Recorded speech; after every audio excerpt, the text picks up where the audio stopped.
At her wedding rehearsal dinner, my cousin stood up and said, "Every family has a failure, ours is her." The guests laughed. Even her fiancé nodded. Then a man in uniform walked up to the microphone and said, "Sorry to interrupt, but is this the bride? We need to discuss her other marriage." The entire room fell dead silent. At my cousin Marlena's rehearsal dinner, she raised her glass, smiled like she was giving a toast, and said, "Every family has a failure.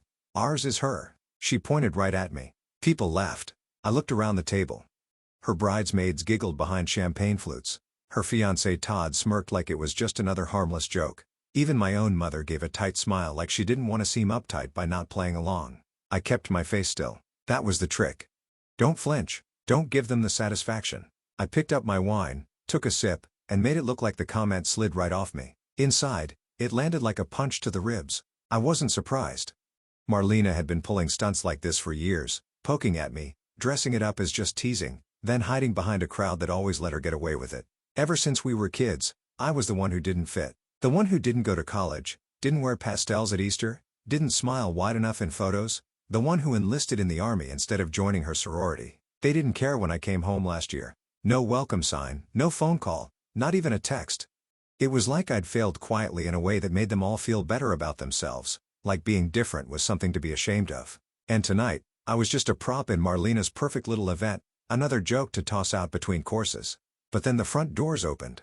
Heavy wooden doors, wide and slow, creaked open behind us. At first, no one looked, but I heard it.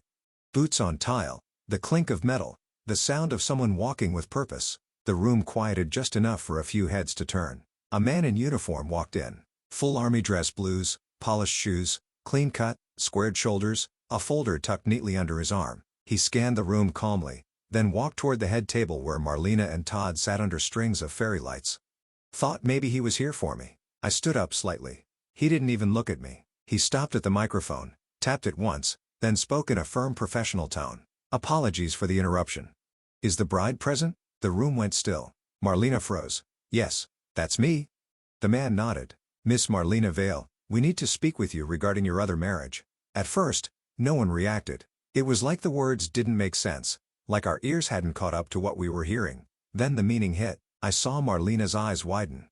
Todd slowly turned his head toward her. "You're what?" he asked. Marlena's mouth opened, but no sound came out. She looked pale, like her foundation couldn't keep up with the heat rising under her skin.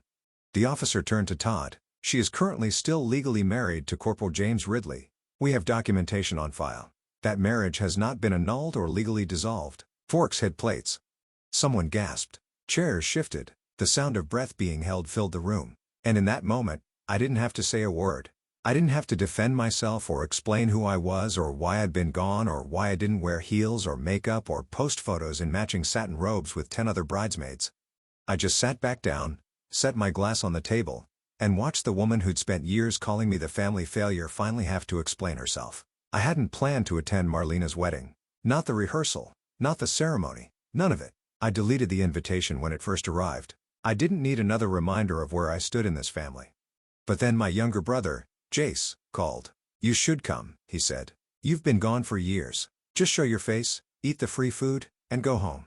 He was trying to make it sound simple, like showing up wouldn't cost me anything, but I knew what I'd be walking into. My cousin Marlena's wedding wasn't going to be a family event. It was going to be a performance, and I was going to be cast in a role I didn't choose. I got back from my last deployment 10 months ago. I served 5 years in the Army. 2 tours, the kind of time that changes your entire concept of noise, sleep, hunger, and what it means to be okay. But to my family, I wasn't a soldier. I was the girl who didn't finish college, the one who ran off instead of settling down, the one who came home quiet, plain, a little too serious for their taste. I moved into a small apartment outside Boston and started working at a veteran services office. Nothing fancy, just helping people fill out paperwork, navigate housing options, stay off the street. It gave me purpose. Not once did anyone in my family ask me about it. My mother, Karen, told people I was getting back on my feet as if I'd tripped. My father, Doug, kept trying to connect, but mostly ended up saying the wrong things. "Marlena's doing great."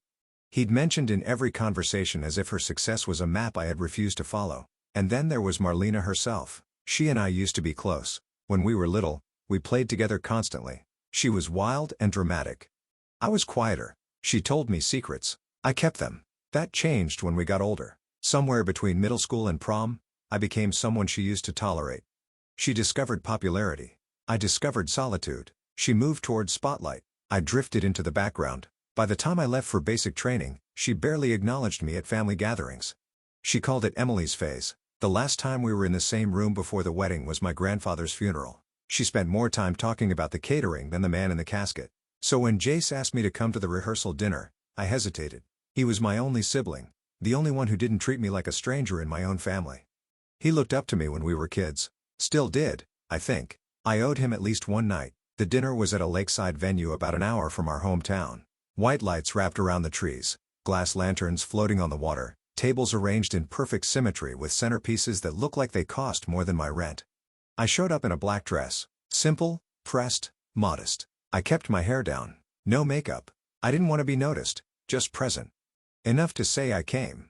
Inside, Marlena looked like a magazine cover. Hair curled into waves, lips painted wine red, a diamond that screamed for attention even when her hand was still. She was surrounded by bridesmaids in dusty pink, and Todd, her fiancé, stood next to her like a proud accessory. When she saw me, her smile shifted, not wide, not warm, just enough to make sure the photographer didn't catch anything off. She came over, hugged me like we were friends. Emily. Wow. I can't believe you came. I told everyone you were too busy climbing mountains or, I don't know, fixing tanks. I'm working at a veterans center, I said. She blinked like I'd spoken a different language. Oh, that's nice. She turned to introduce me to Todd. We shook my hand and gave me the same smile people reserve for waitstaff and Uber drivers. Friendly hollow. I took a seat at the table near my parents. My mother greeted me with a, "You look tired, dear." My father gave a firm nod, then started talking to the man next to him about property taxes. I sat beside Jace, who leaned over and whispered, "You're doing great.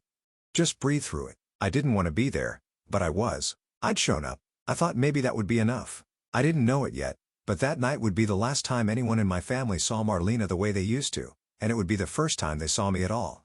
Dinner started like every other family event, polished on the surface and tense underneath. Servers floated between tables with trays of wine and hors d'oeuvres. Marlena's voice carried over the soft music as she laughed too loudly at her friends' stories. Her fiancé, Todd, stood close, nodding like he was always in on the joke even when he wasn't listening. I sat between Jace and a cousin I hadn't seen since middle school. He talked about stock trading. I nodded politely. My eyes kept drifting back to Marlena. She was performing the way she always did, making everything about her look effortless. People leaned in when she spoke, laughed harder than they needed to, and smiled too long after the joke ended.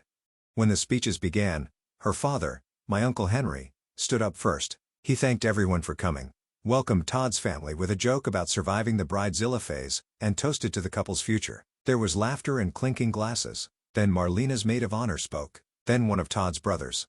Sweet, boring, predictable. Then Marlena stood up. She didn't wait for applause or attention. She already had it. She held her glass with perfect posture and looked around the room like a queen addressing her court. "I just want to say thank you," she began, "to everyone here who's been part of our lives, especially the ones who've shown us what not to do." There were a few chuckles. She turned her eyes toward me, locked in. "Every family has that one person, right?"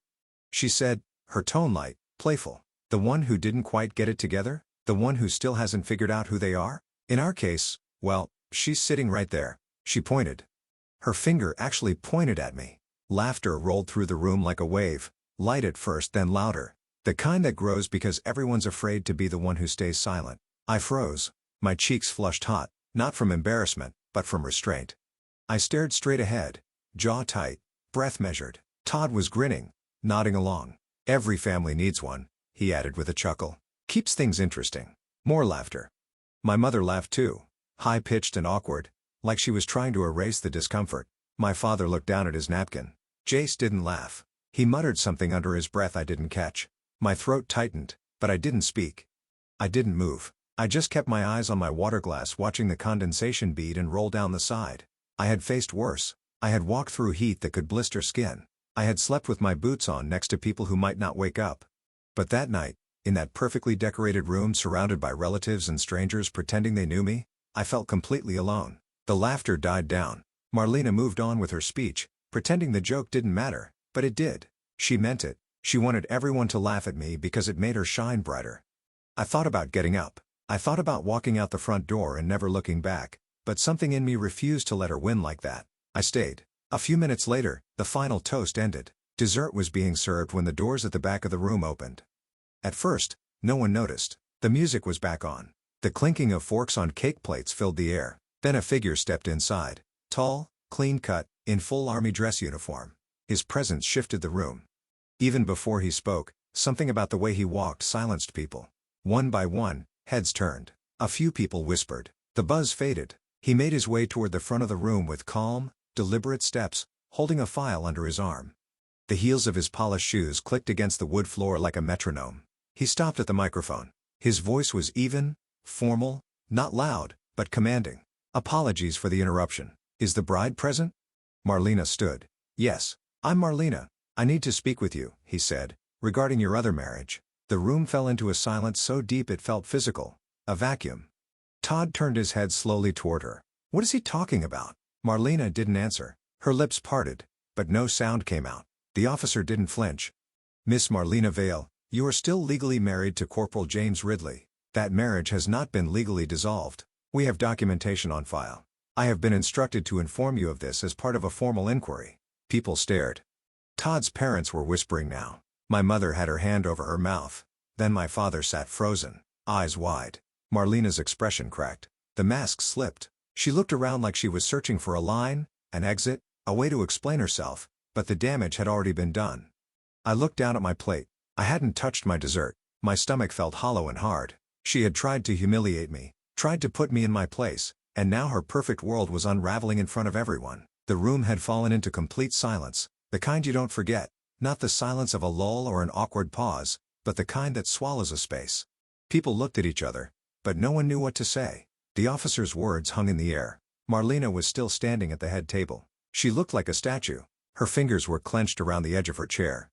Her chest rose and fell quickly, but she didn't say a word. Todd stared at her like she was a stranger. His parents looked embarrassed, maybe angry, maybe both. One of the bridesmaids whispered something that made another cover her mouth. I didn't move. I didn't need to. For once, I wasn't the one under the microscope. I didn't have anything to explain. I had come quietly, ate my meal, stayed in my seat. I had shown up. That was it. And suddenly, that was more than enough. The officer handed Marlena a manila envelope. This is a copy of the marriage certificate, he said. You signed it 2 years ago in El Paso County. Until this is formally resolved, you are legally married under federal records. That creates potential legal implications for your current ceremony. Marlena took the folder with a shaky hand, but said nothing. She couldn't look at anyone. Her lips pressed into a hard line as tears welled up, but she held them back. Todd finally spoke. Is this true? She still didn't answer. I asked you a question, he said louder this time. Is this true, Marlena? I forgot, she mumbled. You forgot you were married. It wasn't real, she said, her voice cracking. It was for insurance. He was deploying. We never lived together. It didn't mean anything. Todd didn't say anything right away. He just looked down at the floor. Then he turned and walked away from the table, past the guests, past the photographer who had stopped snapping pictures. He didn't slam the door. He just disappeared through it. Marlena stood there alone. The officer gave a polite nod and walked out the way he came. Once he was gone, people began to stir again, whispering, looking around, standing up to clear their plates or take awkward trips to the bar. I sat still for a long time. Then I caught Jace's eye. You okay? He asked quietly. Fine, I said. You didn't know about this. I shook my head. I wouldn't have kept it to myself if I had. He nodded, still watching Marlena. Guess she finally outdid herself. I could have stood up then.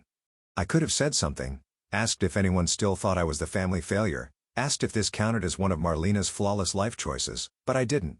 I didn't feel triumphant. I didn't need to rub it in. The truth had landed all by itself. I didn't have to do a thing. Instead, I stood up slowly, pulled my jacket over my shoulders, and looked at the door. Then I turned to my mom. She looked stunned, still sitting with a half-full glass of wine in her hand. I'm heading out, I said. She blinked and looked up at me. Emily, are you okay? I'm fine, I said. My dad stood too. You don't want dessert? No. I turned to Jace. You staying? For a minute. Want me to drive you home? I've got my car. Text me when you get back, he said. He gave me a quick hug. As I walked past the head table, Marlena sat slumped in her chair, staring at the papers in her hand. No one spoke to her. For once, she wasn't the center of attention. She was just another person who had made a choice and finally had to deal with the consequences. And for the first time in years, I wasn't the one they were whispering about. I wasn't invisible. I wasn't someone's punchline. I was just a woman who would serve, come home, and kept her integrity. A woman who had survived more than anyone in that room could ever understand. I didn't slam the door either. I walked out quietly, calm, steady, and unbothered. And for the first time in a long time, I felt like I had nothing left to prove. 2. I walked to my car under a dark sky flickering with cold stars. The wind coming off the lake was sharp, biting at the skin on my arms as I unlocked the door and slid into the driver's seat. I sat there with my hands on the wheel, breathing deeply. I wasn't angry. I wasn't even surprised. I was just full of something I hadn't felt in a long time. Not joy, not revenge, just clarity. Inside that glowing venue, my cousin's perfect world had cracked. She had mocked me in front of our entire family, and 5 minutes later, her own secret was exposed in a way she couldn't spin or excuse. But this wasn't about karma or justice. It was about a shift I felt inside myself. A line finally drawn, a burden finally dropped. My phone buzzed in the cup holder. It was Jace. "You good?" "Yeah, you." Marlena left crying. "Todd's gone. Everyone's pretending like nothing happened." I smiled to myself. A bitter but quiet kind of smile. That sounded like our family. Push the mess under the rug and keep smiling for the photo. Go home. You don't owe them anything. I started the car and pulled onto the road, headlights cutting through the trees. As I drove, I thought about everything that had led to this night. The years of being told I was less, the looks, the jokes, the way my parents never defended me, the way Marlena never missed a chance to turn me into a symbol of failure so she could feel taller. And yet, I had never tried to one-up her. I had never exposed her secrets or stooped to her level. I'd simply kept going, kept living my life with quiet dignity even when no one noticed. The next morning, I got a call from my dad. I didn't answer. Then he texted, "Can we talk?" I waited a few hours before I called him back. His voice was tired. He asked if I was okay, if I had heard what happened. I told him I had been there for all of it. "She didn't mean it," he said. "Yes, she did," I replied. "She always has." He was quiet. Then he sighed. "I'm sorry you were dragged into it." "I wasn't dragged into it. I was targeted." Another pause, longer this time. "I know you felt outside the family for a while," he said. "That's our fault. We didn't understand what you needed. You didn't try to."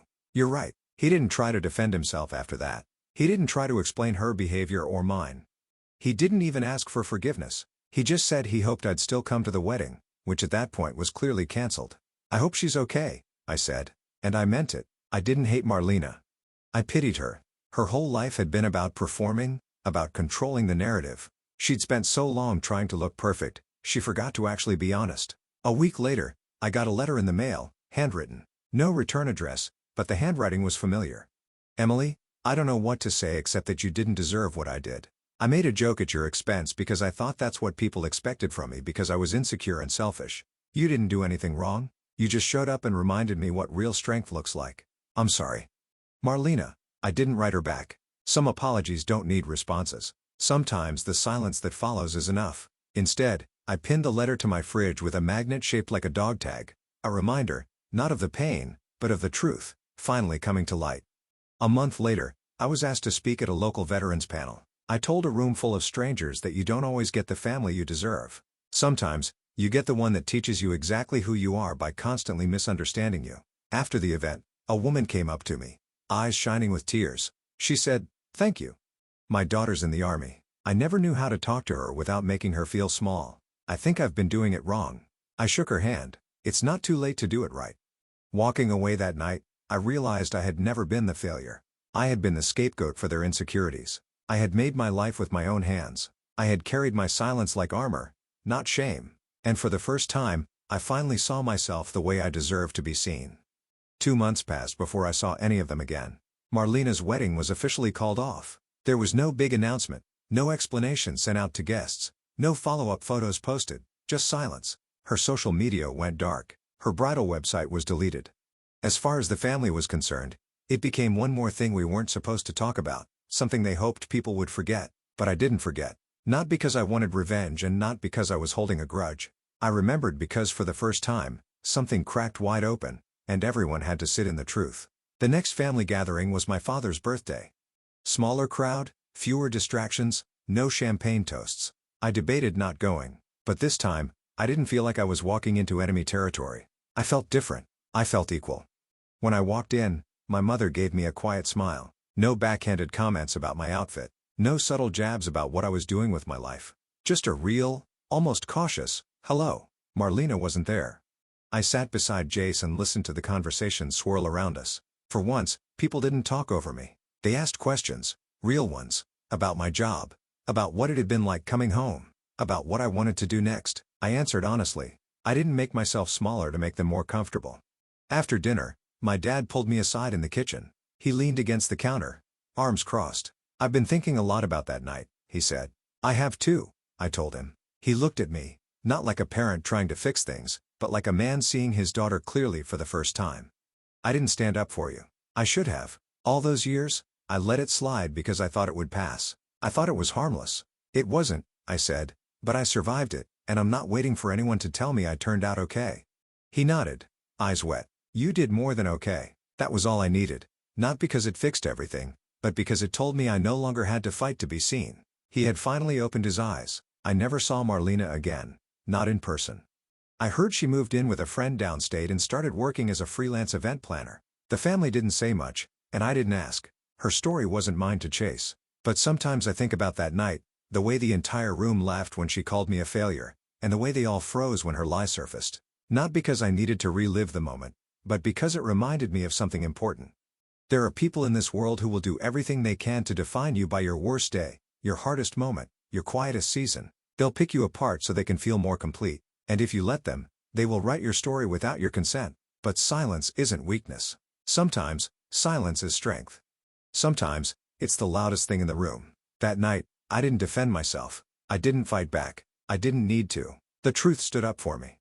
People always say that blood is thicker than water, but they forget the rest of that saying. The full version is, the blood of the covenant is thicker than the water of the womb. It means the family you choose, the people you bleed beside, are sometimes more important than the ones you're born into. My family didn't know what to do with me because I didn't fit the mold, but I stopped needing to fit. I started building a life that didn't depend on their approval. I built it with service, with integrity, with grit. And in the end, I didn't have to become someone else to be worthy. I just had to stop shrinking for people who couldn't see me. Now, when I walk into a room, I don't hope for their respect. I expect it. And when someone calls me a failure, I smile because I know better. If this story meant something to you, if you've ever felt overlooked, underestimated, or silenced, I hope it reminded you that your value isn't measured by how others see you. It's defined by how you carry yourself when no one is clapping. You don't have to prove your worth to people who refuse to see it. Stand tall anyway. Quiet strength speaks loudest when the world expects you to stay small. If you connected with this story, give the video a like, share it with someone who needs to hear it, and let me know your thoughts in the comments. Have you ever been the black sheep in your own family? I read everyone. And if you want more real stories like this, about truth, resilience, and redemption, make sure to subscribe to the channel and hit the bell so you never miss one.